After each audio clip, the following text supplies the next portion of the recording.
Revois Victor, ça faisait longtemps que je l'avais pas vu. Donc je suis d'autant plus content. Nous avons Patrick Klein qui est là pour l'instant dans le noir, mais le voilà en pleine lumière, merveilleux. Et puis Sarah Toumi, enfin, que nous avons également à l'écran. Patrick, est-ce que Virginie vient finalement ou pas? Elle va essayer de venir. Elle a pas mal de réunions cet après-midi, mais elle m'a promis qu'elle allait faire son maximum. D'accord. C'est juste pour savoir un petit peu combien nous sommes au final. J'ai Madani Koumaré qui devrait se connecter du Mali, donc on espère que ça va fonctionner. Bruno Dunkel, qui normalement est un garçon ponctuel, donc il devrait être là dans les toutes prochaines. Ouais, il est 16 heures pile là.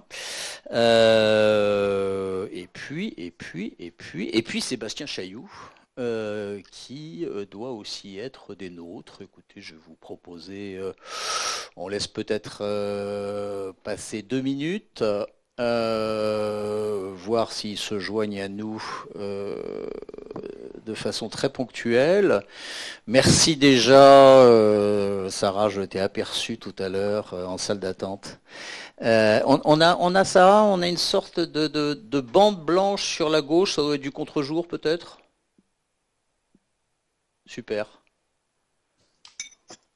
Tu nous entends bien, toi? Moi, je vous entends très bien, bonjour. Salut. Un grand merci donc à toi d'être avec nous cet après-midi. Un grand merci aussi à Patrick. Bon, moi je vous propose d'attaquer direct. Et Victor, est-ce que c'est toi qui Quand ouvre tu le veux, Ronald. bal? Ouais. T'es chez toi, tu me dis. Ouais, non, non, mais c'est toi qui devais poser la question à Sonia, je crois, hein. Bon, on attaque. Ah, c'est vrai, absolument, Ah, t'as raison, hein, c'est effectivement, le effectivement. J'ai printemps, pas, le j'ai- printemps, le printemps de l'engagement solidaire Casako. Alors, Absolument. je voudrais pas m'immiscer dans votre dialogue. Bon, Sonia, ben, effectivement, hein, Roderick m'a rappelé très bien quelle était la question. Je pense que c'est intéressant pour tous ceux et celles qui nous voient de comprendre qu'est-ce que c'est ce printemps de l'engagement solidaire, quelles sont les activités que vous avez prévues dans les prochains mois d'EDARES pour continuer la conversation sur la promotion de l'économie sociale et solidaire en Tunisie. Merci Victor. Je ne savais pas du tout que ça allait commencer par moi, donc voilà, je suis bien surprise. Voilà, donc ce que c'est ce printemps d'engagement solidaire, c'est des activités qui vont se dérouler sur 3 mois au sein d'ARES. Le printemps d'engagement solidaire fait référence à MEDES, on en parlait tout à l'heure dans la matinée.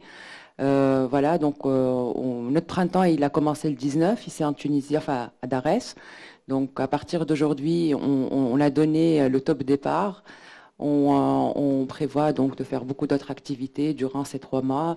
Il y aura des événements, il y aura des conférences, il y aura des moments de formation, il y aura beaucoup d'activités qui vont être aussi bien sur le tiers-lieu, ce que nous appelons CITES Grand Tunis, mais également au niveau de nos différents pôles. Donc voilà, là, des activités de l'Observatoire ont commencé et les autres vont commencer très très très bientôt. Voilà. C'est en gestation. L'idée générale, alors, il y a effectivement cette reprise de ce qui avait été un slogan d'un événement important, je crois, pour l'ESS en Tunisie, qui était donc MEDES. En 2013, c'était 2 ans, je dirais, après la révolution de Jasmin, et il était assez tentant de titrer, en plus on était au mois de mai, il était assez tentant de titrer sur le printemps, sur l'engagement bien sûr, et puis sur la solidarité. Donc on reprend ce concept, pourquoi? Pour faire de ce printemps 2021 une sorte de bouillonnement d'initiatives, de conférences, de rencontres diverses autour de l'économie sociale et solidaire. Salut Seb.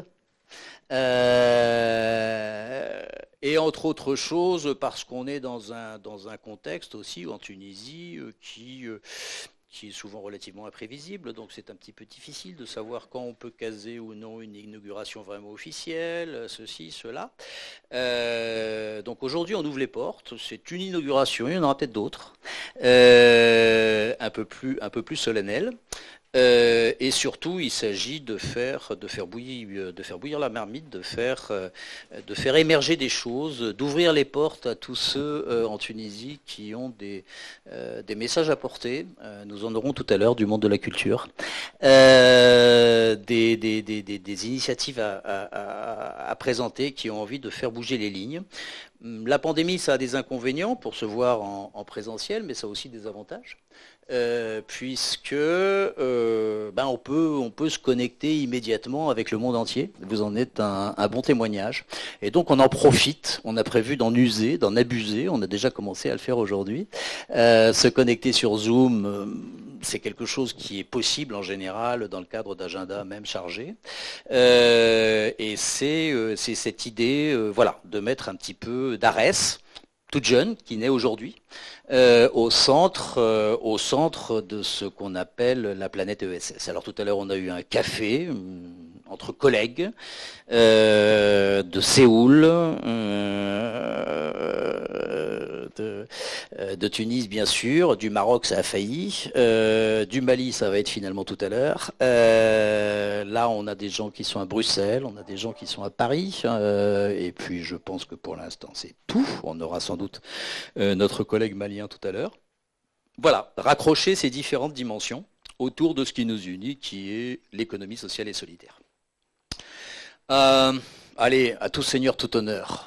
On va peut-être commencer par Patrick. Victor, tu ne connais pas du tout Patrick Klein. Peut-être peux-tu nous le présenter pour nous dire qui c'est et lui poser les questions judicieuses dont tu as le secret. Je ne sais pas si j'étais secret, mais enchanté de présenter Patrick, qui travaille actuellement à la DigiGrow, direction générale, une unité qui vient de changer son nom, mais qui inclut toujours l'économie sociale, les industries créatives, et peut-être j'oublie un tiers élément parce que... La proximité, Victor. Et la proximité, effectivement, parce que là, l'écosystème, l'un des 14 écosystèmes industriels européens pour la récupération, c'est l'écosystème proximité économie sociale. On parle de la Commission européenne, hein, Victor. DigiGrow, pour toi, évidemment, c'est ton quotidien, ça occupe tes jours et tes nuits, mais ici, vu de Tunis, c'est peut-être un petit peu plus lointain, donc on parle de la Commission européenne. Et c'est la direction générale du marché intérieur, l'entrepreneuriat, l'industrie et les PME.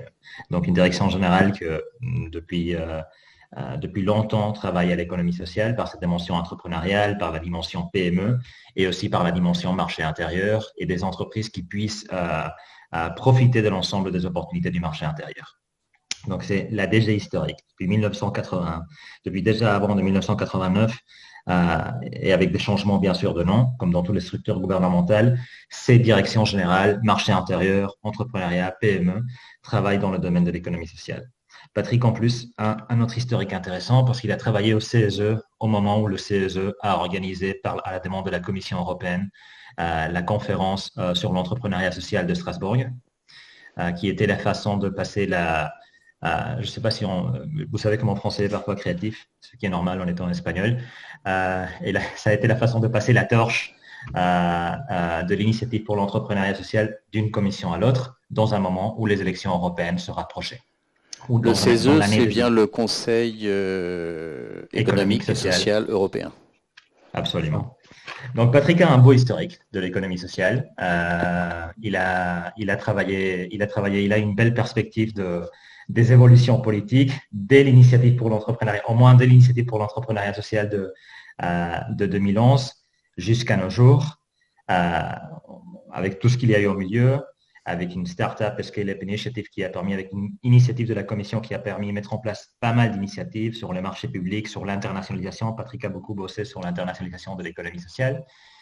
En arrivant aujourd'hui jusqu'à la mise en place d'un plan d'action européen pour l'économie sociale qui renouvelle et amplifie la dynamique de l'initiative pour l'entrepreneuriat social de 2011. Donc, une nouvelle opportunité pour co-construire une politique publique et européenne de l'économie sociale. Et Patrick, je pense que c'est intéressant que tu nous parles un petit peu de ce processus, de quelles sont les expectatives de futur Et je pense que pour le public d'aujourd'hui et pour Darius en particulier, c'est très intéressant aussi de parler des mesures pour promouvoir l'économie sociale en Europe, mais aussi au-delà de l'Union européenne, dans notre voisinage, par exemple, et en particulier dans le voisinage sud. Merci Victor pour cette présentation. C'est intéressant parce que comment dirais-je, tu fais référence aussi à l'histoire. Moi qui ai aussi un passé, je dirais, d'histoire, d'étudiant en histoire, j'aime beaucoup. Il faut voir qu'on est en train de travailler aujourd'hui sur la préparation d'un plan d'action sur l'économie sociale. Juste pour faire un petit détour, le premier plan d'action sur l'économie sociale qui a été créé par la Commission européenne, elle date de 1989. C'était à l'époque de Jacques Delors.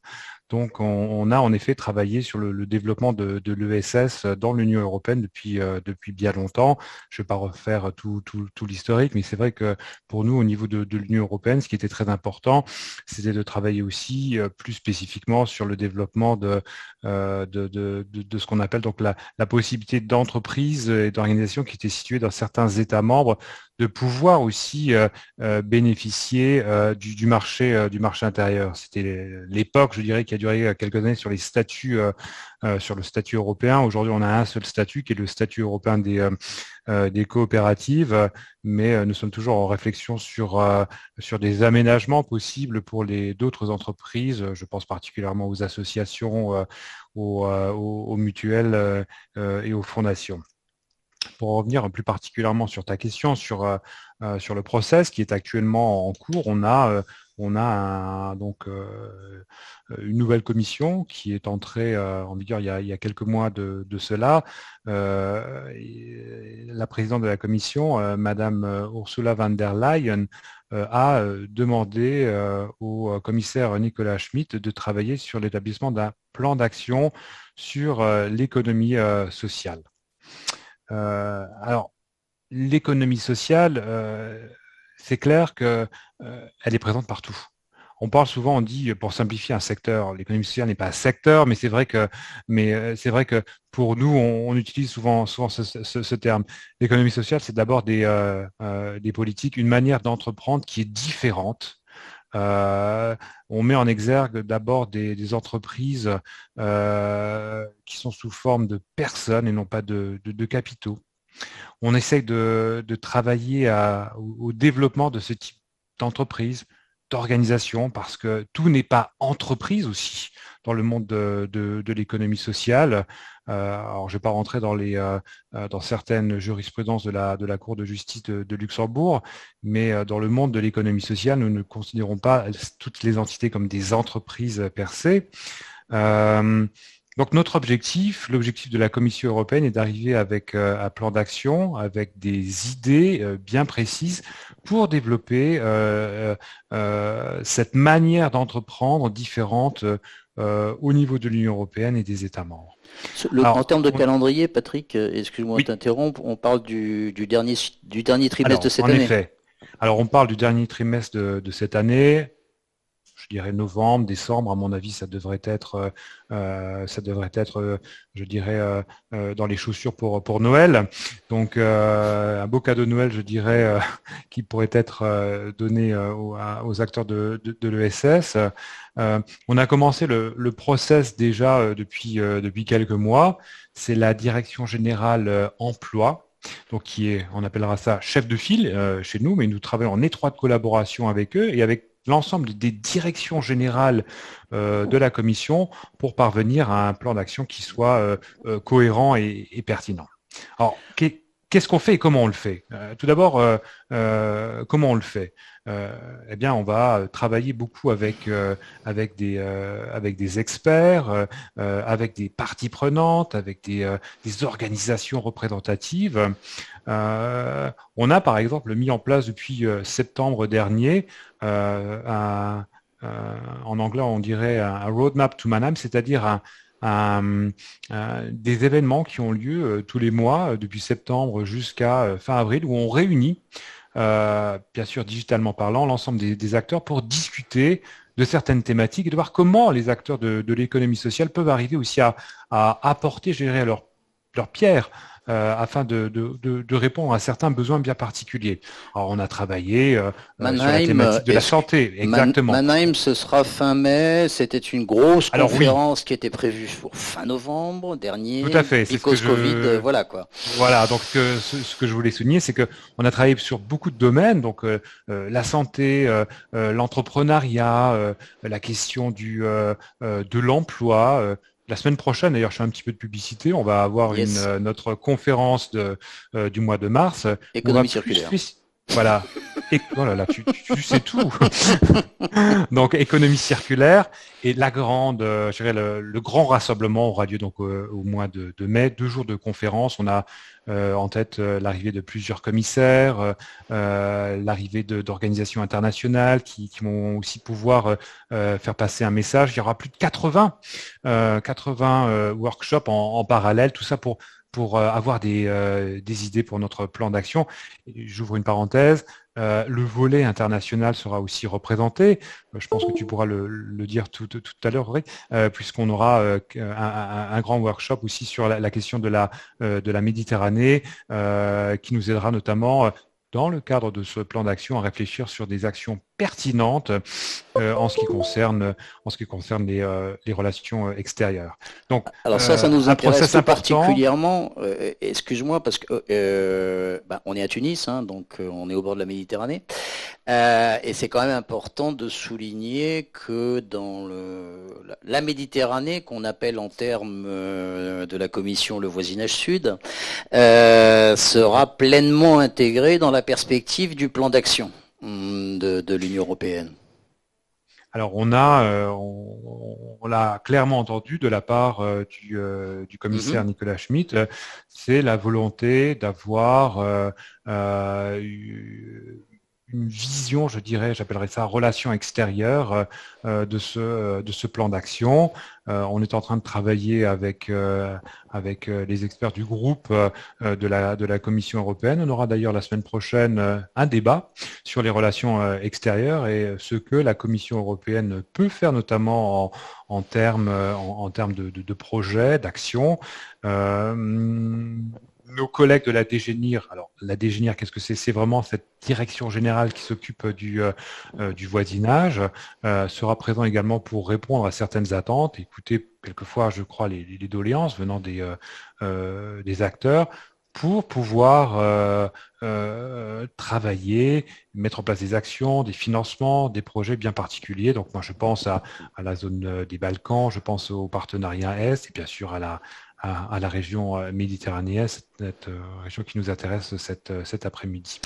Voilà, donc beaucoup, je dirais, de pain sur la planche, beaucoup de brainstorming, d'études, de travail pour que ce plan d'action puisse vraiment apporter et répondre aux besoins des acteurs de terrain et puisse consolider des écosystèmes qui sont encore, dans certains cas, naissants, notamment via un soutien bien particulier et pas forcément financier de la part des acteurs nationaux et surtout européens.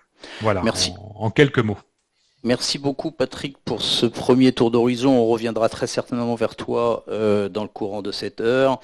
Je voudrais aussi rappeler que tu as été des nôtres le 1er avril dernier, donc de l'année dernière, lorsque nous avons fait une première conférence avec Sonia, un premier Zoom. C'était la première fois qu'on essayait Zoom, on s'était fait hacker d'ailleurs.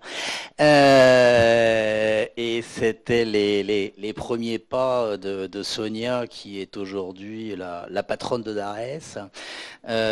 Donc voilà, c'était juste pour dire qu'on, notamment vu d'Europe, on parle souvent de la Commission européenne comme d'une instance extraordinairement bureaucratique, tatati tatata, elle a bon dos. Moi, je peux témoigner que c'est pas, enfin, les interlocuteurs que j'ai ne correspondent pas toujours à ou assez souvent ne correspondent pas à ce profil. Et Patrick est aussi un militant de l'économie sociale. Il se trouve qu'il exerce son militantisme dans une structure qui s'appelle la Commission européenne, mais il fait beaucoup pour l'économie sociale en Europe et ailleurs. Donc voilà, quelques petits clins d'œil pour dire qu'on n'oublie pas tes différents soutiens qui sont pour nous importants. Victor, si tu en es d'accord, on passe peut-être. Bah, écoute, on va aller au sud. Enfin, au sud, elle est au nord, mais enfin, c'est pas grave. Sarah Toumi est une personnalité extrêmement célèbre en Tunisie et notamment parmi sa jeunesse. Je ne parlerai pas de son parcours et je ne sais même pas très bien comment la présenter, à part ce baseline d'Acacia for All qui la marque, je dirais, depuis plusieurs années. Le mieux, c'est qu'elle nous parle d'elle-même. Et qu'elle nous dise ce que sont ces challenges du moment. Un grand merci Sarah d'être avec nous aujourd'hui. Tu n'es pas à Tunis because t'es pas à Tunis, mais depuis Paris, tu peux nous parler tout aussi bien. Oui, bonjour, merci pour l'invitation. Donc, depuis Paris, mais comme on dit, d'ailleurs, je ne sais même pas si on dit ça, loin des yeux, proche du cœur, ou bien c'est peut-être l'inverse qu'on dit, mais c'est pas grave. Merci beaucoup, je suis très heureuse d'être à l'ouverture et l'inauguration d'ARES et d'y contribuer un petit peu.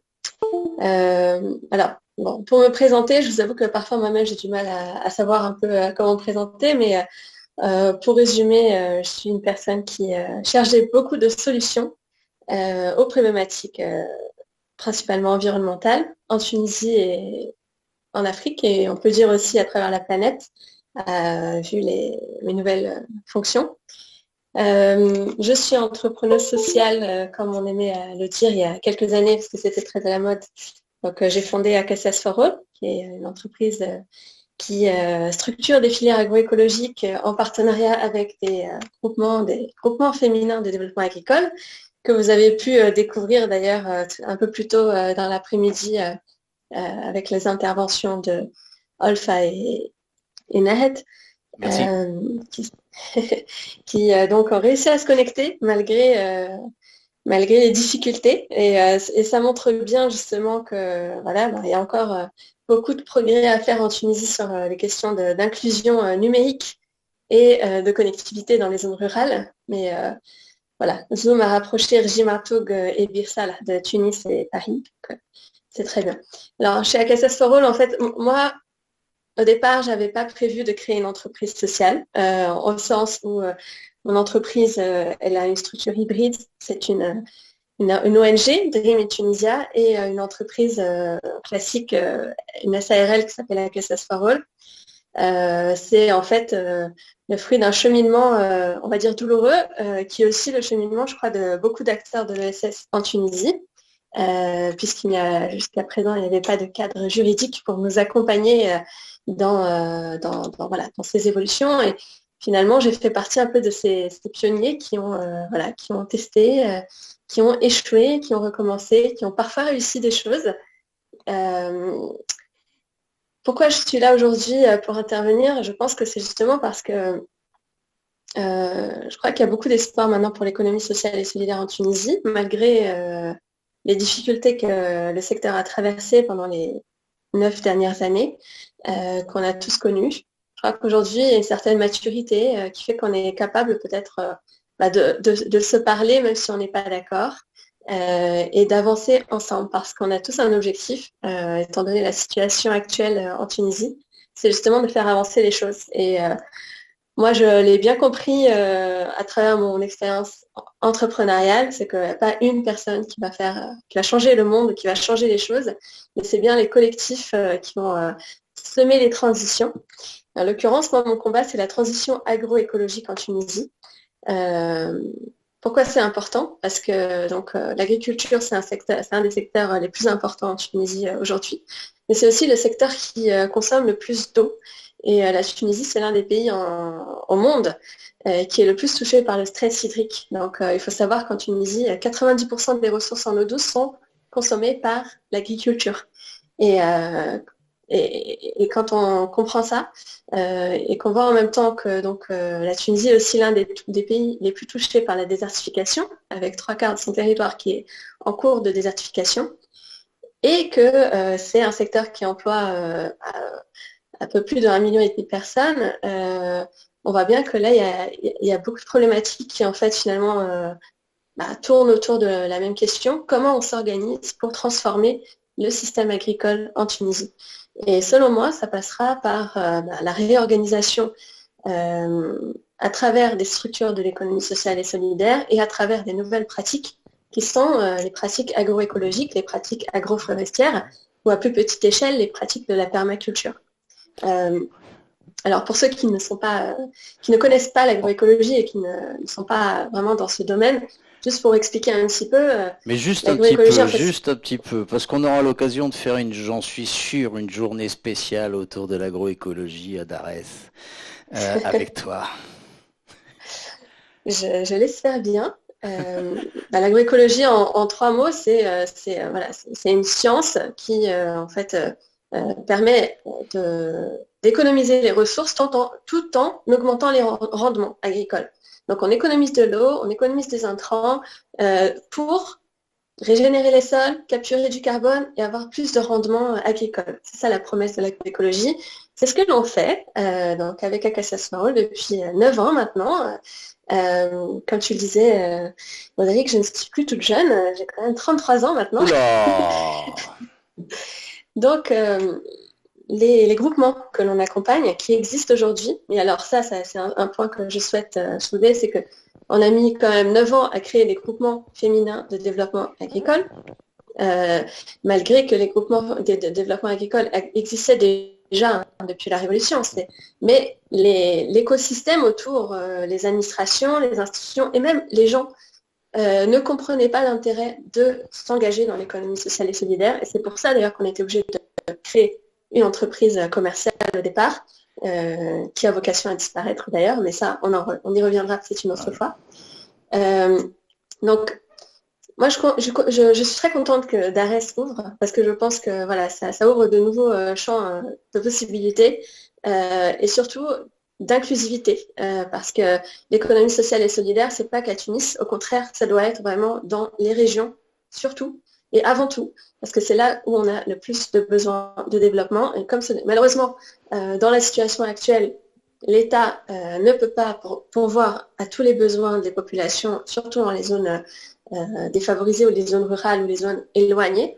L'idée, c'est pas de se substituer à l'État, mais en tout cas d'accompagner des démarches et voilà, d'être là en attendant que l'État puisse prendre le relais, d'identifier des innovations sociales, d'identifier des pratiques, les mettre en œuvre ensemble et surtout créer des emplois. Parce que créer des emplois, créer de la richesse, créer des opportunités dans ces zones-là. Et c'est pas X investisseur ou X entrepreneur qui va aller à Arjimatou, qui va aller à Gasserine ou qui va aller à Sbeikla ou je ne sais où pour monter des projets. Ce sont les gens qui doivent le faire. Et comment ils peuvent le faire? C'est seulement en fait ensemble. Et donc en l'occurrence, moi j'ai beaucoup d'espoir que Darès puisse accompagner cette dynamique, notamment dans les zones les plus éloignées de la Tunisie.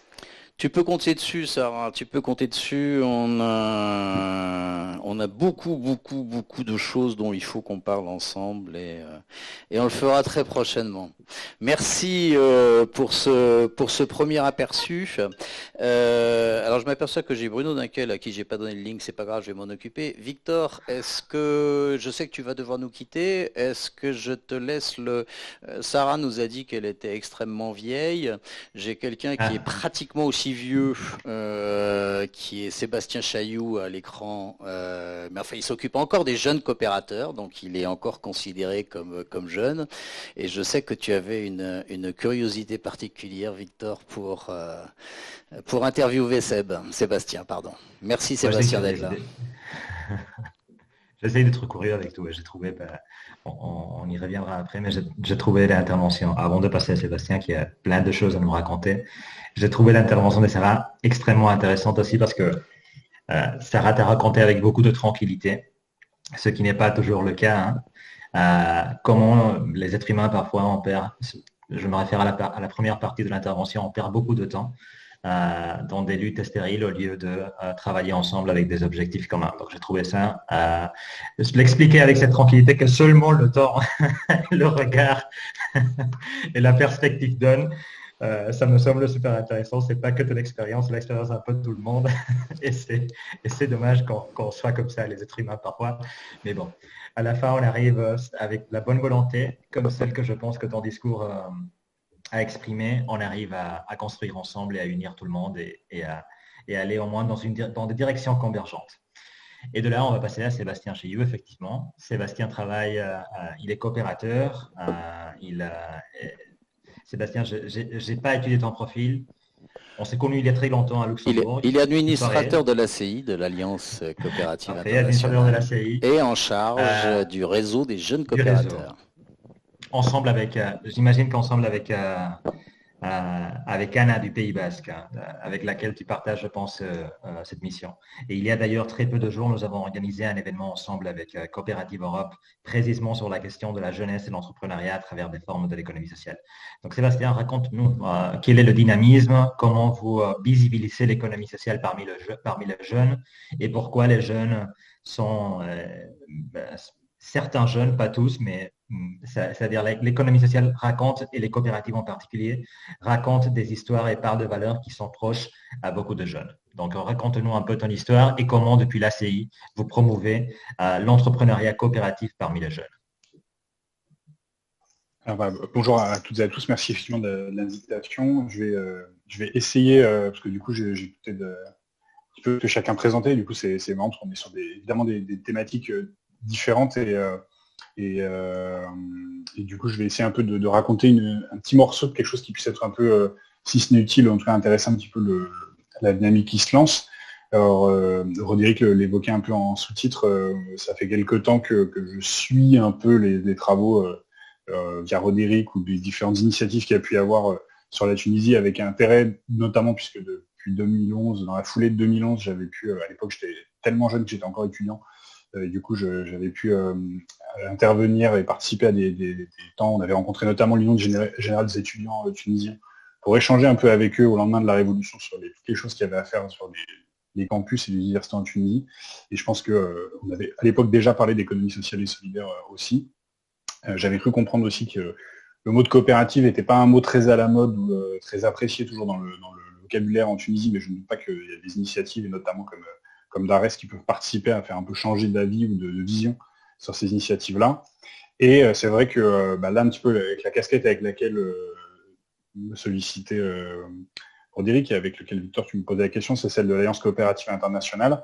Alors, pour faire très vite, hein, l'Alliance coopérative internationale, elle est structurée par région, par continent. Donc, tu mentionnais Cooperative Europe, effectivement, c'est Anna du Pays Basque qui s'occupe de l'animation du réseau de jeunes coopérateurs en Europe. Et moi, je m'occupe de coordonner Anna et une petite équipe comme ça d'une dizaine de personnes qui sont les référents de chacune de ces régions. Et on a évidemment des contextes locaux qui sont extrêmement différents. Quand vous avez des jeunes coopérateurs qui viennent de pays d'Amérique latine où le modèle coopératif est un paradigme en pleine affirmation, en plein développement, quand vous avez de l'autre côté des pays asiatiques où on connaît la coopération plutôt par les coopératives agricoles, le crédit et le soutien au développement des zones rurales. Vous avez dans le contexte européen et puis le contexte africain qui est encore différent. Donc on a des jeunes qui se retrouvent dans le modèle coopératif avec des choses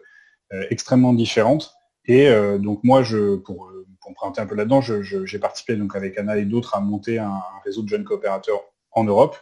Et puis, je me suis occupé depuis 2018 de sa coordination au niveau international, avec le Covid qui me force à rester jeune, puisque en théorie, j'aurais dû avoir à la fin de mon mandat en novembre 2020, et puis ça a été repoussé du coup en novembre 2021, puisqu'on n'a pas pu faire les assemblées générales qui auraient dû permettre d'occasionner ces transitions. Donc, grâce au Covid, je suis encore jeune un an de plus.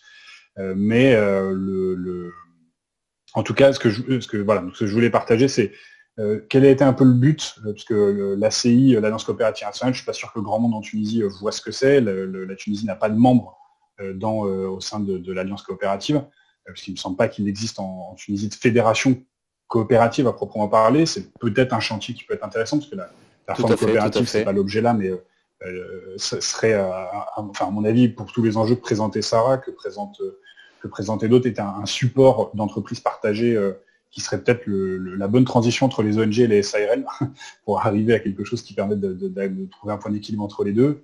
Mais voilà, je comprends que l'histoire coopérative de la Tunisie fait que c'est peut-être pas le premier chantier, mais en tout cas, voilà, il y a des choses très intéressantes de ce point de vue-là.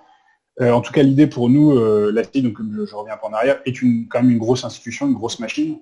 Alors, je ne sais pas si elle est plus ou moins bureaucratique que la Commission européenne, j'en sais rien, je ne suis pas sûr que ça... Mais en tout cas, voilà, ça reste une machine qui est taillée pour faire de la représentation, et qui bien sûr parle au nom d'1 milliard d'utilisateurs de coopératives, de 250 millions de salariés, mais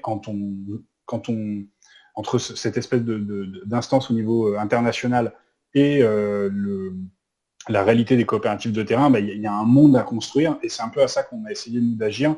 Et ce que je voulais un peu présenter là, ce que j'avais proposé à Roderick de balayer en 2 mots, c'est un petit peu comment est-ce que nous on a travaillé, parce que je pense que quand on est dans un processus de soutien ou de faire découvrir aux jeunes l'économie sociale et solidaire, je pense que c'est un triptyque qui est assez bateau, mais qui est quelque chose qui fonctionne bien. C'est d'abord de faire confiance aux jeunes eux-mêmes, et le parcours de Sarah ou de beaucoup d'entrepreneurs ou de gens qui le montrent, en fait, c'est en faisant, et y compris c'est comme ça qu'on lance des dynamiques. Et donc du coup, nous, le travail qu'on a essayé de faire depuis l'Alliance coopérative internationale pour justement le rendre un peu concret aux jeunes qui veulent agir, c'est de travailler sur un triptyque qui est d'abord celui de cartographier les initiatives. Donc aujourd'hui, si vous allez, ce qui n'était pas le cas il y a 2-3 ans, sur le site de l'Alliance coopérative internationale, vous avez une cartographie de 400, 450, on en a plus de 3000, on a dû en sélectionner beaucoup, mais l'idée, ça serait à terme d'avoir les moyens pour l'alimenter en permanence, mais donc vous avez une cartographie de coopératives de jeunes. Alors coopératives de jeunes, pourquoi? C'est que, comme je le disais un peu tout à l'heure, l'idée pour nous, ça a été de dire, c'est bien qu'il y ait des jeunes dans les coopératives, mais on pense que le vrai élément de déclic pour le changement d'échelle, c'est que on mette les jeunes, dès qu'ils le peuvent, en situation de gérer eux-mêmes leur coopérative. Et donc, du coup, de pas... voilà, c'est super d'avoir des programmes de montée en compétences des jeunes dans des grosses coopératives, et c'est nécessaire. Mais pour le vrai saut qualitatif, il est vraiment de mettre les jeunes en situation de gérer leurs propres outils. Donc, on a vraiment essayé de faire émerger au sein de l'Alliance coopérative nationale ce concept de coopérative de jeunes.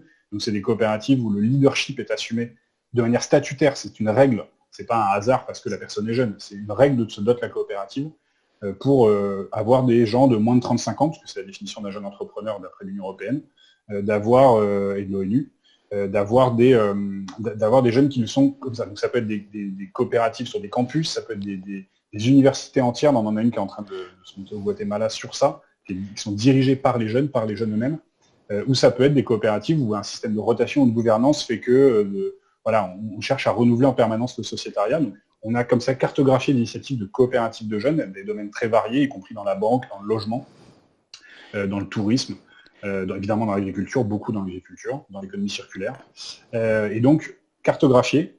Ensuite, on a monté un événement qui a été soutenu par l'Union européenne, par la Commission dans le cadre d'un programme avec Opportunity Europe et avec l'ACI, qui s'appelle le Global Youth Forum for Cooperative Entrepreneurship. Donc, il y a eu le premier qui s'est tenu en février, juste avant les restrictions complètes en février 2020, qui s'est tenu à Bornéo. Il y en a un deuxième qui a lieu la semaine prochaine en ligne, donc Global Youth Forum. Et l'intérêt, c'est c'est de la co-formation, c'est-à-dire que les jeunes qui ont porté ces initiatives, qu'ils ont cartographiées, viennent et vont former d'autres jeunes qui ont trouvé l'initiative intéressante et qui s'intéresseraient à voir comment ils peuvent la répliquer, ou en tout cas s'en inspirer pour avoir des modèles dans leur propre pays. Seb s'interrompt. Est-ce que ça serait jouable de travailler sur ces réplications sur un pays comme la Tunisie, malgré les tabous actuels qui portent sur Enfin, ça disparaît quand même, je te rassure, hein, mais sur le terme de coopérative. Bon, complètement, et d'autant plus qu'on ne va pas se mentir, nous, ce qui est important, c'est que les gens se revendiquent du mouvement coopératif, mais comme je disais, on a diverses situations. Vous avez des pays où pour créer une coopérative, il faut être 35. Et donc évidemment, les jeunes, en commençant, ils n'ont pas 35 personnes sous la main. Donc, vous avez des pays, même aux Pays-Bas, je crois que c'est 15 personnes. C'est pas évident de trouver 15 personnes tout de suite qui sont prêts à... Voilà. Donc, l'idée pour nous, c'est que les gens se lancent dans une dynamique où ils se reconnaissent dans le mouvement coopératif, et il y en a qui sont dans les formes associatives, des formes d'entreprises classiques, des collectifs informels. Et en tout cas, l'idée pour nous, c'est d'avoir une base de données, une cartographie de projet, un espace, on espère présentiel, en ce moment virtuel, de co-formation, où les gens viennent apprendre les uns des autres, et et dernièrement un élément de réplication. Et on a eu la chance de convaincre une banque connue dans l'économie sociale qui s'appelle le groupe Desjardins, qui est une banque du Québec, et qui a intervenu en cofinancement avec l'Union européenne pour financer 10 projets. Donc il y a 10 projets de jeunes qui ont repéré sur la cartographie quelque chose qui les intéresse, ont participé au Global Youth Forum, et derrière ont eu 10 000 euros pour démarrer leur projet, pour tenter quelque chose autour de ça. Des fois, c'est vraiment de la réplication, des fois, c'est de l'inspiration. En tout cas, vraiment, cette démarche-là de mettre en avant les projets des jeunes, de donner les outils et les moyens pour les répliquer, c'est un peu ça le cœur de la démarche. Désolé, je suis beaucoup trop long. Merci Seb. Bon, on est d'accord qu'on peut se monter un truc sur le sujet dans les prochaines semaines ou enfin d'ici la fin de juin. Entre toi, Darès, j'ai contacté nos amis du Québec aussi, Laurent Lévesque, qui a été un petit peu quelque part, j'imagine, ton équivalent côté Québec, quoi. Enfin, qui s'occupe de la fédération jeunesse du chantier de l'économie sociale. Il pouvait pas être avec nous aujourd'hui, mais il sera bien content d'y être une autre fois. Je pense qu'on a des choses intéressantes à se raconter. En tout cas, nous, on a des choses intéressantes ici à Tunis à écouter et à partager. Je dis juste qu'en plus de cette casquette-là, tu en as bien d'autres, et tu en as notamment une qui est celle de directeur de la CRES Île-de-France, les chambres régionales d'économie sociale et solidaire, qui, dans un pays comme la France, regroupe tous les acteurs de l'ESS sur une région. On n'était pas là pour en parler aujourd'hui, mais je le citais par parenthèse. Je vois que... Alors Victor, si tu dois partir, parce que je sais que tu avais un autre engagement, tu n'hésites pas à nous le quitter lâchement. Je vais partir. Sauf si tu veux dire collègue. Je pars pour une autre réunion, mais ça a été un plaisir de me rencontrer. On continue à travailler ensemble. On te racontera la fin. Super. Seb, tu disais tout à l'heure, Sébastien, pardon,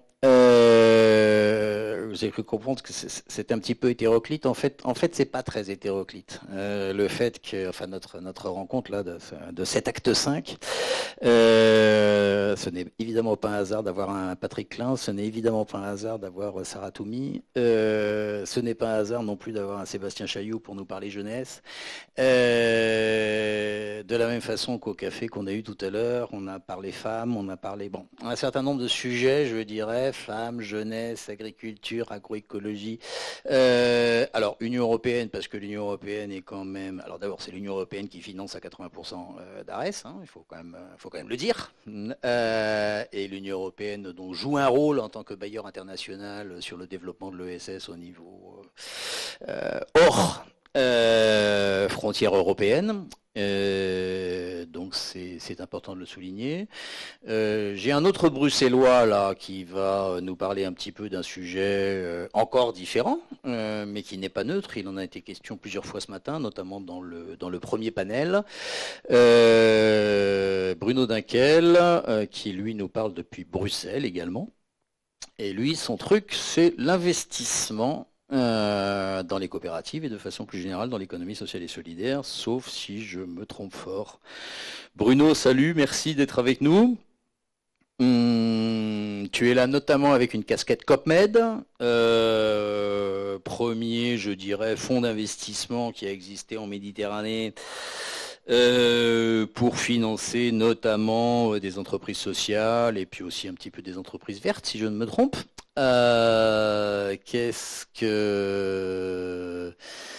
C'est quoi la vision que tu as aujourd'hui sur le financement de l'économie sociale, en tout cas celui que tu pratiques, et notamment dans une région comme la région Méditerranée? Tout d'abord, merci. J'espère que vous m'entendez tous bien. Parfait. Merci pour cette invitation. Parfait. Ravi d'être parmi vous, très honoré même. Effectivement, le sujet du financement est un sujet crucial, mais j'ai généralement tendance à dire qu'il n'est pas le sujet pour permettre la réussite des projets d'entreprise coopérative ou d'économie sociale de manière générale, mais il est effectivement un des sujets qui généralement pose le plus de problèmes. Et c'est à la fois la disponibilité des financements, bien entendu, qui est en cause, mais c'est également aussi la nature de ceux-ci et le fait que ces financements doivent s'adapter aux besoins des entreprises et des porteurs de projets, alors que généralement, c'est souvent la relation inverse. Il y a des financements disponibles par toute une série d'acteurs, mais en réalité, ils ne correspondent pas aux besoins du moment des entreprises, tout particulièrement lorsqu'elles sont dans un stade de développement, voire même de création. Et donc, effectivement, il y a de ce point de vue-là des besoins qui deviennent de plus en plus criants et qui le sont d'autant plus que dans le contexte actuel de la crise du Covid, effectivement, on sent que les tensions sont de plus en plus importantes. Elles sont à un stade, pour l'instant, où pour les entreprises, bon, c'est leur liquidité véritablement qui est en jeu. Nous, on redoute le stade suivant où même si la liquidité est relativement assurée sur un horizon de court-moyen terme, la pérennité, parce que les niveaux de fonds propres ont largement été impactés par les résultats négatifs de la crise, remettront en cause la survie tout simplement de ces entreprises. Alors, nous ne sommes pas tous des spécialistes de la finance quand on parle de fonds propres. On parle du patrimoine. On parle du patrimoine, on parle du capital, de cet argent qui est supposé être le socle de base, le plus solide possible, bien entendu, pour permettre à l'entreprise de faire face justement à des coups du sort, à des effets de crise normalement, par définition, devrait être momentané ou relativement mesuré, mais il arrive que dans certains cas, effectivement, la crise dure très longtemps ou qu'elle ait un impact très, très profond. Alors, vous avez une expérience depuis plusieurs années à travers COPMED sur les problématiques de financement, je dirais des TPE, PME, d'organisations qui s'assimilent à l'économie sociale. C'est quoi ta lecture D'abord, c'est quoi votre modus operandi, votre façon de fonctionner, et puis c'est quoi ta lecture des années d'expérience que vous avez? Si c'est pas confidentiel, bien sûr. Non, c'est pas confidentiel. La question n'est pas simple à répondre. Bon. Donc d'abord, nous, effectivement, on apporte. D'abord, on ne finance effectivement pas directement des entreprises sur le terrain. On finance des intermédiaires financiers locaux qui vont être nos leviers pour aider des porteurs de projets installés dans les différents pays des rives sud et est de la Méditerranée. Donc ça peut être des banques, ça peut être des institutions de microfinance, ça peut être des trucs comme ça. Voilà, tout à fait, exactement. Et on le fait bien entendu en s'assurant que la manière dont elles vont utiliser nos fonds va cibler les types d'entreprises, de porteurs de projets dont nous avons convenu à l'avance.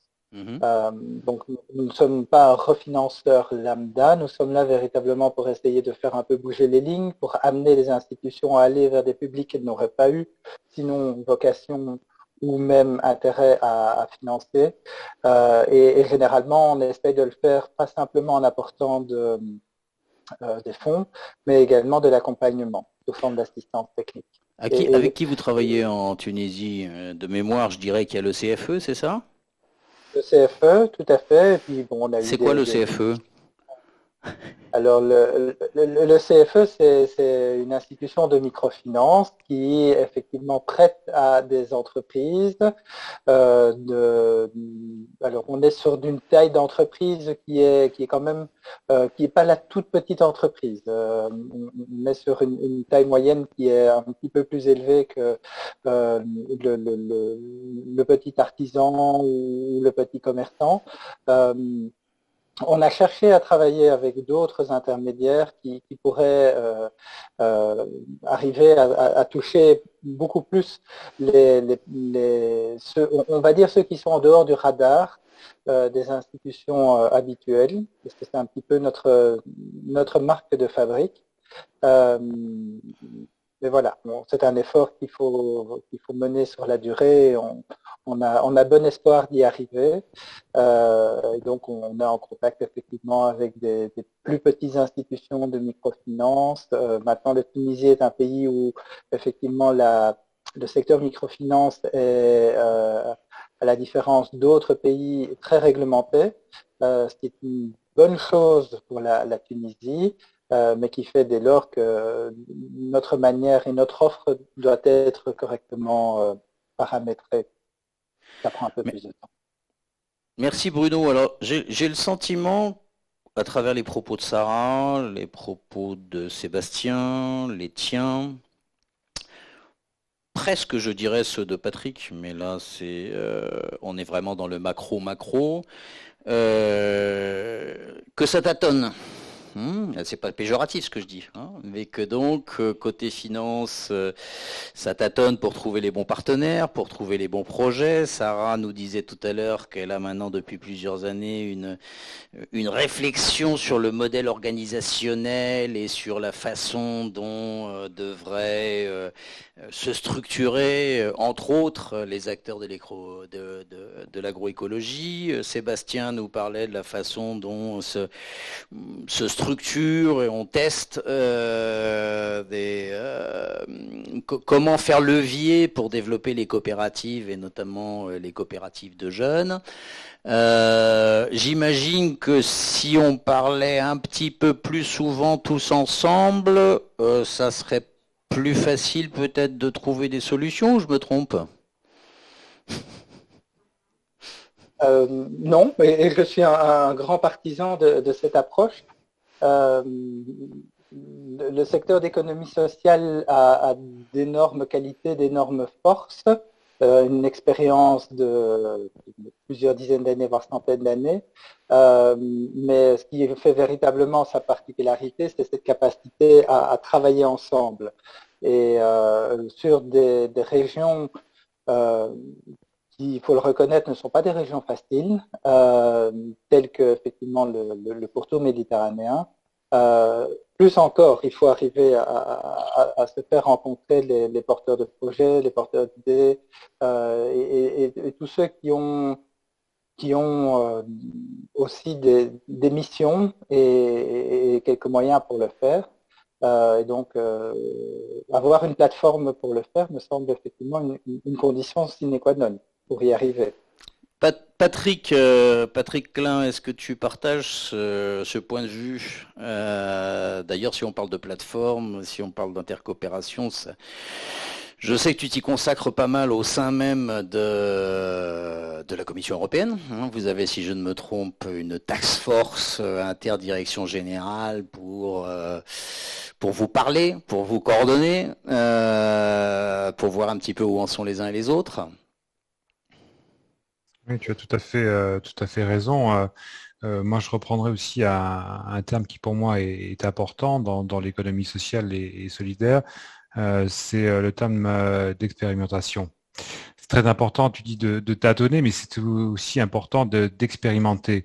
Et nous, ce qu'on a vu, et plus spécifiquement au niveau de l'Union européenne, c'était le manque de visibilité, de l'économie sociale et solidaire, notamment dans le fait de trouver des solutions à des problèmes donnés. On a nous décidé il y a quelques années de cela de se dire mais c'est bien beau d'être à Bruxelles, c'est bien beau de faire des projets, mais c'est important aussi d'aller sur le terrain et de discuter avec les acteurs de terrain pour comprendre avec eux leurs expérimentations, voir si ces expérimentations étaient aussi duplicables, si on pouvait aussi les répliquer dans d'autres États membres. Et on a lancé un projet qui vraiment qui a beaucoup de succès, qui s'appelle le projet les régions européennes de l'économie sociale.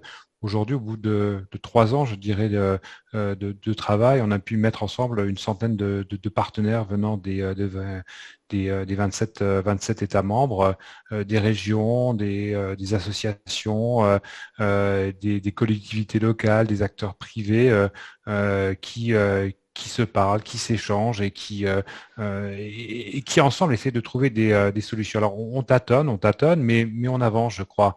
Et je crois qu'un des projets qui pour moi a été vraiment le plus marquant, et ça a été de voir qu'au niveau de l'Europe, de l'ultra-Europe, c'est-à-dire des zones vraiment des régions périphériques, on a pu se mettre ensemble. On a par exemple un projet maintenant en commun entre Mayotte, entre le Groenland et Aruba. Alors autant vous dire que c'est aux 3 coins du monde. Ce sont des personnes qui travaillent dans l'économie sociale et solidaire qui se sont mis ensemble pour essayer de développer leurs capacités institutionnelles et de faire des échanges de bonnes pratiques, et notamment en termes de financement local des structures de l'ESS. Alors ça, par exemple, c'est ce qu'on essaye de pousser. On n'est pas toujours là pour dire, voilà, on a des lois, il faut les appliquer, etc. On est aussi là pour mettre des gens autour de la table, pour discuter, pour échanger, tâtonner, mais aussi pour réaliser. Merci beaucoup Patrick. Sébastien, toi qui es donc aujourd'hui avec ta casquette, et je sais que c'est plus qu'une casquette de coopérateur, tu as l'impression que dans le microcosme, ça coopère plus et mieux aujourd'hui? Question un peu piège peut-être, hein, je sais pas. On a quand même des principes coopératifs qui, si je ne me trompe, sont au nombre de 7 et qui ont valeur quasiment sacro-sainte dans le monde coopératif et qui ont été, si je ne me trompe, réactualisés pour la dernière fois en 95, précisément par une plénière de la CI. Je sais qu'il y en a un qui m'interpelle, qui est le 6e principe, c'est-à-dire que quelque part, entre coopérateurs, on a l'obligation de coopérer. Et moi, c'est quelque chose que je ne vérifie pas au quotidien. Je ne parle pas de toi, bien sûr, ni des collègues qu'on a aujourd'hui, mais ça me semble une question assez fondamentale. T'en penses quoi, toi? Si, tout à fait. Je constate qu'il ne se vérifie pas non plus tout le temps, hein. On ne va pas se mentir. Non, est-ce que le contexte pousse à la coopération en ce moment? C'est toujours compliqué parce que dans les périodes de crise, il y a toujours de formidables élans de solidarité et de gens qui vont être très inventifs, très tournés, y compris de la part des institutions qui vont être capables de se donner plus de souplesse, etc. Et on va pouvoir inventer plein de choses. Et puis c'est aussi des moments où les gens, de manière logiquement, ne pensent qu'à eux parce qu'il faut bien survivre, quoi. Et que quand donc il y a un peu de tout. Je pense qu'il n'y a pas forcément de règles. Mais là-dessus, pour quand même essayer de donner pour pas me contenter d'un commentaire un peu général, je voudrais donner un exemple. Il y a aujourd'hui, en tout cas, je pense que pour parler vraiment du monde des coopératives, il y a cette idée d'un congrès. Alors les congrès, il y en a, tu le rappelais, il y a des AG de mouvements coopératifs tous les 2 ans. Les congrès, c'est beaucoup plus rare. Le dernier, c'était effectivement 95 Manchester. Il y en a un qui doit se tenir à Séoul, alors qu'il devait se tenir en novembre, qui devrait se tenir en novembre 2021, qui a pour objectif de comment est-ce qu'on approfondit l'identité coopérative et comment est-ce que les principes ne sont pas simplement des choses qu'on placarde sur un mur, mais que ça donne des éléments un peu concrets, un peu tangibles et qu'on a les moyens de les suivre. Donc j'espère que ça sera l'occasion de faire un peu bouger les choses là-dessus. Mais comme je le disais un peu tout à l'heure, avec le programme d'action des jeunes coopérateurs de l'ACI, le triptyque un peu que je donnais tout à l'heure, cartographier, co-former, répliquer, financer, là-dessus, l'idée c'est de le mettre un peu en route et de donner des cas très pratiques. Alors évidemment c'est toujours un peu compliqué parce que quand on le fait notamment depuis des structures comme l'ACI, on a toujours l'impression de mettre des gouttes d'eau dans l'océan, mais on se dit que ça peut potentiellement faire un peu quand même tache d'huile. Je prends un exemple très simple pour montrer un peu la situation.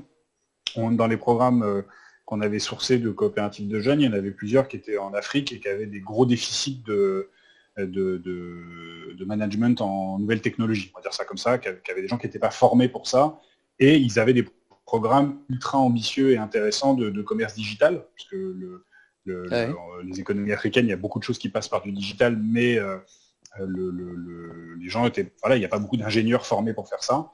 Et il se trouve que parmi les projets, on avait une coopérative qui fédère une centaine de travailleurs argentins, tous du domaine du marketing, enfin du digital, des plateformes coopératives en Argentine qui travaillent sur des logiciels libres, etc. Et un des projets qu'on a financé, on a financé du temps de travail d'ingénieurs argentins, du coup, pour venir apporter du support en IT sur plusieurs projets africains qui avaient tout le reste, mais il leur manquait la brique développeur, quoi, des gens qui puissent développer leur plateforme. Et on espère du coup montrer comme ça que le principe coopératif, vous avez des coopératives de part et d'autre du sud de l'océan Atlantique qui sont capables parce qu'elles partagent des principes, et à peu près que ça, ils ne parlent pas la même langue, ils n'ont pas les mêmes... Voilà. Et on peut réussir à faire quelque chose. Et on espère que on aura des beaux résultats de cette nature-là. J'en prends un comme ça, mais on en a évidemment plusieurs, où vraiment c'est bricolé avec des bouts de ficelle, mais on espère que ça va donner quelque chose et qu'au moment du congrès, on va pouvoir les mettre sur le devant de la scène. Et on parle de gens qui ont entre 18 et 30 ans, et de dire, voilà, en fait, on voit les grosses coopératives qui, de temps en temps, ils font des chèques et c'est très bien, mais qu'en fait, derrière ça, il y a plein de choses comme ça qu'on pourrait soutenir et multiplier. Merci Sébastien. Alors effectivement, j'ai entendu parler, enfin j'ai suivi sur les réseaux sociaux qu'il allait avoir un congrès à Séoul fin d'année. On a eu Laurence de Séoul tout à l'heure au café. Je pense que c'est ça l'esprit d'arrêt, c'est celui qu'on veut développer. Alors, un grand merci messieurs d'avoir été avec nous. Je vais finir avec deux dames. D'abord Sarah. Je l'ai pas sur mon retour, mais ça va venir. Sarah, je te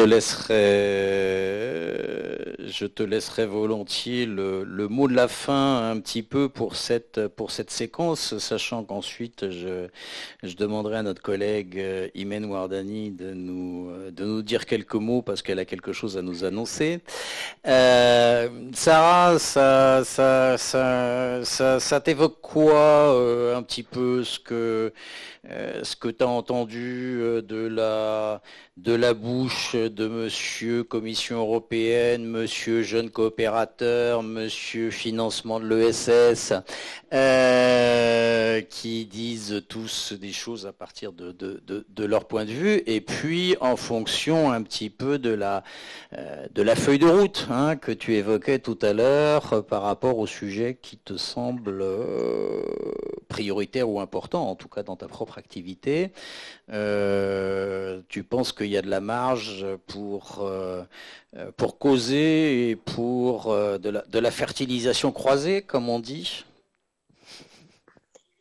Absolument. Je crois que, en fait, on a atteint, comme je le disais tout à l'heure, un certain niveau de maturité en Tunisie qui fait qu'il y a de la place aujourd'hui. Je pense qu'il y a une écoute disponible pour apprendre de ces démarches, que ce soit les démarches des jeunes coopérateurs à travers le monde ou de présenter des projets pour des organisations qui sont capables de les financer ou bien encore porter des messages politiques et s'inspirer aussi de ce qui se fait ailleurs pour porter nos messages politiques en Tunisie.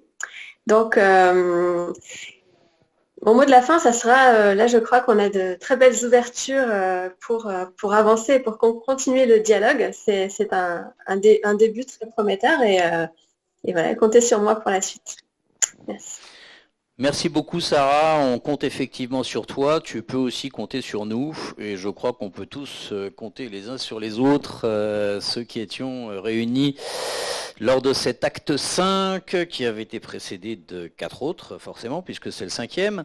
On va bientôt arriver au final, donc un grand merci Sarah, un grand merci Sébastien, un grand merci Patrick, un grand merci Bruno, un grand merci aussi à Victor qui a disparu entre temps mais on aura l'occasion aussi de vous remercier avec une sorte de synthèse de cette journée, de cette première journée, je dirais, portes ouvertes d'Ares pour pour réfléchir sans frontières, sans rivage à l'économie sociale et solidaire telle que nous la vivons en cette année 2021. Voilà, vous savez qu'on est là, en tout cas l'équipe de Darès est là. Il y a un nouveau pôle, j'espère qu'un jour ça sera un nouveau phare qui naîtra, pas à Alexandrie mais à Tunis, pour porter, je dirais, les réflexions et les voies et les actions de l'économie autrement en Tunisie, en Méditerranée, en Afrique. C'est en tout cas l'ambition que nous nous souhaitons les uns aux autres, Inch'Allah. Donc à bientôt, et puis un petit mot de la fin sous forme de scoop. Alors là maintenant je me tourne vers celle qui est d'un côté ma collègue à ISMED Bar Darès Tunisie, mais qui est aujourd'hui ici en tant que maire adjointe de Sousse. Alors elle devait nous en toucher un mot tout à l'heure. T'as un micro ou t'as pas de micro d'ailleurs? Parce que si t'avais un micro, ça serait mieux en fait, pour parler dans le poste. On avait prévu que tu interviennes au moment du café, puis qu'au moment du café, tu nous as parlé d'un réseau de villes solidaires. Bon, on n'a pas parlé d'autres sujets dont on aurait pu parler. On va le faire maintenant. Bon, d'abord, merci d'être venu de Sousse pour cette inauguration. T'as trouvé l'immeuble comment? Magnifique. Ouais. Franchement, magnifique. J'ai adoré. J'aimerais bien m'installer ici. Hein. Je veux Bah. plus retourner à Sousse. Bah écoute, qu'à ça ne tienne, remarque qu'on peut toujours essayer d'en monter un aussi à Sousse. Ça fait partie de nos projets, ça s'appellera pas Darès, mais ça fait partie de nos projets, ça s'appellera pas Darès, mais parce que ça, Darès, il y en aura une seule. Mais ça peut s'appeler. Hein? Il y a déjà le SS. Ouais. L'équipe sportive de Sahel. Oui, alors on a le SS, et puis Sousse, pour le SS en version anglaise, tu as déjà le SSE si tu veux. Social and Solidarity Economy. Donc ça va dans tous les sens, on va savoir l'exploiter. Bon, mais aujourd'hui tu es là avec ta casquette, Sousse, donc je sais que tu travailles activement et pour cause sur un concept naissant, qui est celui de l'économie bleue solidaire. Alors il est tard, on ne va pas rentrer dans les détails aujourd'hui, on aura bien le temps de le faire postérieurement, mais c'est un truc qui a démarré il y a 2-3 ans. Il s'agit d'articuler l'économie bleue, l'économie sociale et solidaire. Voilà, je laisse ça de côté. Mais il va quand même y avoir un événement important à l'automne. Et où ça? Surprise. Alors, comme tu l'as dit, Rodrigue, on s'approche petit à petit de la fin de notre journée. Et bien sûr, on ne peut pas clôturer cette magnifique journée dans ce magnifique lieu sans annoncer, sans partager avec vous le scoop. Eh bien, mesdames, messieurs, j'ai le plaisir de vous annoncer en exclusivité et depuis Darès la tenue du Forum méditerranéen de l'économie bleue solidaire les 8 et 9 octobre 2021 à la ville de Sousse, bien évidemment en Tunisie. J'aimerais bien saisir cette occasion pour vous inviter vivement à participer à cet événement fort important et pour la Tunisie et pour le bassin méditerranéen et de partager cette dynamique de construction de l'économie bleue solidaire. Merci Rodrigue de m'avoir permis de partager ce scoop en ce jour exceptionnel. Merci. Merci à toi Humaine, voilà, c'est officiel, on a fini par décider la date. J'en profite pour dire à Patrick Klein, puisqu'il est encore là, que je vais finir par lui passer de l'info que je lui ai promis depuis début janvier sur le sujet. Mais comme on cogite aussi sur le truc et sur la façon de le structurer, mais ça y est, c'est prêt. Donc semaine prochaine, là on a matraqué Darès ces derniers temps. On va continuer à matraquer Darès pendant non seulement ce printemps de l'engagement solidaire, mais aussi bien évidemment bien d'au-delà. Mais à partir de la semaine prochaine, on va commencer à en mettre une couche, et puis 2, et puis 3, autour de cette économie bleue solidaire qui articule donc l'environnemental et le social en Méditerranée, chaque chose en son temps. Un dernier grand merci. Je repasse peut-être la parole à Mehdi. Absolument, puisque dans quelques instants, nous aurons deux invités de choix avant d'enchaîner avec la partie dédiée à la culture, puisqu'on le disait depuis le départ, Darès est aussi le porte-voix de beaucoup de secteurs, et notamment le secteur culturel qui passe par une période assez mouvementée, on va dire.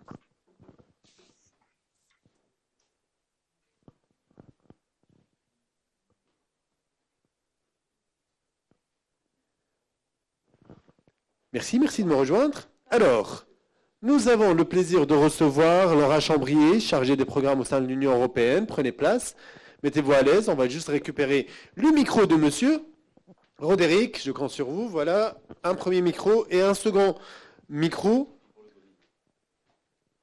Aujourd'hui, nous avons le plaisir d'accueillir également monsieur Ahmed Chafra, qui est directeur des affaires étrangères, responsable des relations avec l'Union européenne. Madame, monsieur, bonjour et bienvenue, mettez-vous à l'aise. Monsieur, bonjour. Donc, je démarre avec vous, Laura Chambrier. Donc, aujourd'hui, vous découvrez cet espace. Certes, c'est un espace physique, mais c'est surtout un état d'esprit. C'est une initiative, c'est une matérialisation, une concrétisation d'un travail qui a été initié depuis quelques années. On l'a vu, des témoignages de partout dans le monde. On a été jusqu'à Séoul, c'est ça, Roderick ? Le plus loin, c'était Séoul. Mais voilà. Donc aujourd'hui également l'Union européenne est un partenaire de choix dans cette démarche, dans cette vision, dans cette philosophie, dans cette implémentation d'une nouvelle économie, d'une économie plus vertueuse, à savoir l'économie sociale et solidaire. Merci. Alors oui, on est très content d'être là aujourd'hui et de voir aussi un peu le démarrage du projet Progress qui a démarré il y a déjà quelques temps, mais disons avec ce lancement autour de Darès, donc c'est quelque chose qui donne aussi beaucoup d'espoir, et le fait d'avoir aussi un lieu physique, ça facilite aussi la compréhension pour les gens que c'est un endroit où il y avoir de l'échange, puisque l'objectif de Darès est de rassembler un peu tous ces acteurs qui gravitent autour de l'économie sociale et solidaire afin de se coordonner, d'échanger, de s'entraider et afin de renforcer les capacités de chacun et chacune pour que aussi on continue à développer de beaux projets dans le secteur. L'économie sociale et solidaire est quelque chose qui est très important aussi pour l'Union européenne et qu'on accompagne parce que c'est aussi, ça participe à la diversification économique et la diversification économique est importante puisqu'elle bénéficie à un nombre plus important aussi d'individus et pour nous c'est essentiel aussi pour continuer à construire une société qui est un peu plus inclusive et aussi pour combattre, on va dire, des inégalités. Donc l'Union européenne, on est très content d'être là aujourd'hui, d'accompagner ce projet, de voir ce qui est réalisé. L'Union européenne est pionnier dans la matière et on a aidé un peu aussi à amorcer cette dynamique. Mais pour aussi que tout le monde ait à l'esprit, il faut qu'on garde à l'esprit, c'est que ce lieu qui est encore récent, pour qu'il puisse vivre et qu'il prenne tout son sens, il faut que ce soit aussi l'effort de chacun et chacune, de tous les acteurs de l'économie sociale et solidaire, de s'investir, de venir le faire vivre pour qu'on puisse développer encore ce secteur qui pour nous aussi est un secteur très important puisqu'il est porteur d'emplois durables et notamment pour un secteur pour les jeunes et aussi je dirais les régions qui sont moins connectées. Certaines communautés vulnérables, on va dire. Exactement, surtout. Moins connectées et voilà, donc c'est quelque chose. Avec cette conjoncture et cette année de pandémie, c'est vrai que les disparités ont été plus prononcées. Le gap a été notamment numérique et autres et encore plus prononcé. Donc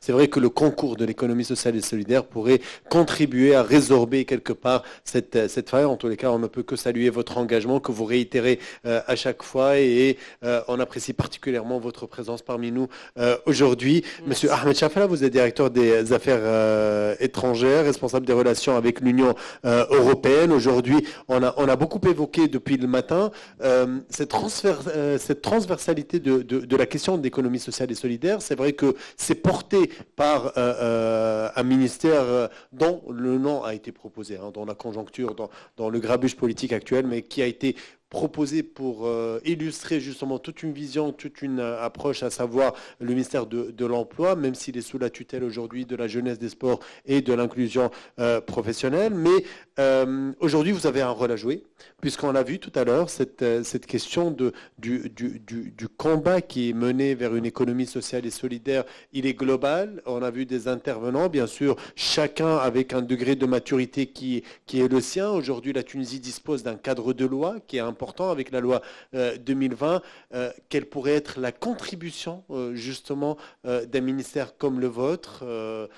Quel pourrait être l'apport, la valeur ajoutée pour en assurer et la pérennité et la réussite dans une phase charnière qu'on est en train d'aborder?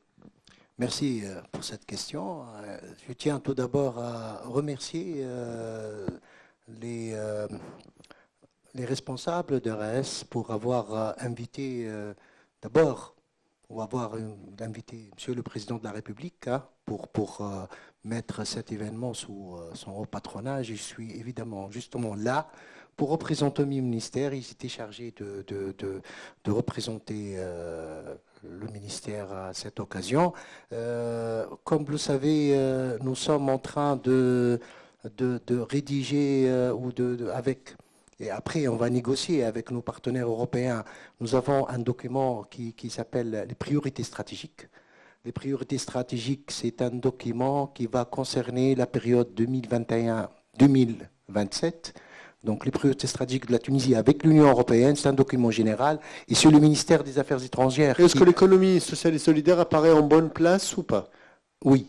Il y a plein de thèmes et de fait, de par son caractère transversal, donc il y a l'économie verte, il y a le numérique, il y a l'économie sociale, il y a d'autres également aspects. Le développement régional également, c'est très important. Et donc, vous conviendrez avec moi que si tous ces aspects-là sont en quelque sorte dans ce nouveau modèle économique. Voilà, notre rôle, c'est de maintenir ce dialogue avec nos partenaires européens, c'est d'accompagner ces projets. Et là également, je voudrais faire part de notre appréciation pour l'engagement de l'Union européenne dans ce sujet, dans ce cadre. Merci. Merci à vous. Vous savez ce qu'on dit, hein, prenez le changement par la main avant qu'il ne vous prenne par la gorge. Et aujourd'hui, on le disait, on est à la croisée des chemins, donc, et on a véritablement besoin de la convergence des efforts, du concours des uns et des autres pour réussir ce défi collectif. Merci encore une fois. Merci Monsieur Ahmed Chafra, directeur des affaires étrangères, responsable des relations avec l'Union européenne. Laura Chambrier, merci beaucoup d'avoir été des nôtres. Et voilà, vous êtes chez vous. Hein, vous revenez dès que vous sentez le besoin justement d'opérer une immersion dans cette planète de l'économie sociale et solidaire. En tout cas, c'est un plaisir de vous recevoir à chaque fois. Dans une poignée de secondes, on parlera culture. Dans une poignée de secondes, on recevra Nidal Chmangi et Haitham Hawel, porte-parole de MAC, ministère des artistes en colère. Ça, c'est un ministère officieux, mais qui fait beaucoup de bruit. On va comprendre les motivations des uns et des autres et comment justement la culture peut jouer un rôle prépondérant en cette période. On se retrouve dans 2 secondes.